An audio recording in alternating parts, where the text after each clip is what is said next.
இப்போ ஒரு வீடியோ பார்த்துக்கிட்டு இருக்கீங்க. இது ஒரு வெளிநாட்டுக்கார அண்ணாச்சி அங்குள்ள ஸ்ட்ரீட்ல உள்ள பொதுமக்கள்ட்ட கேட்கிறாரு. அ உலகத்திலே மூத்த மொழி எது? ரொம்ப பழமையான மொழி எது? அப்படிங்கிறத அவரு கேட்கிறாரு.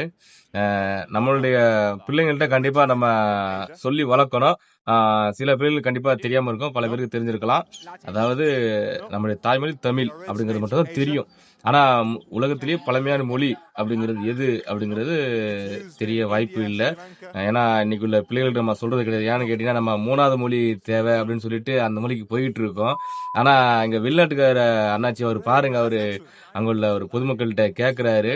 அதுல கேட்கப்படும்போது ஒரு சில ஆட்க என்ன மொழின்னு கேட்டா, பழமையான மொழி லத்தீன் அப்படிங்கிற மொழிய சொல்றாங்க. இல்ல இது வந்து ஆசியா கண்டத்துல இருக்கு. அப்படின்னோன உடனே சைனீஸா இருக்கும் அப்படின்னு கேட்கறாங்க.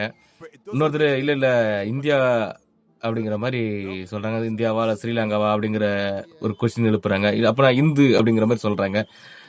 இன்னொருத்தங்க இல்ல இது லத்தீன் அப்படிங்கிற மாரி சொல்றாங்க. கடைசியா என்ன சொன்னாங்கன்னு நீங்களே பாருங்களேன்.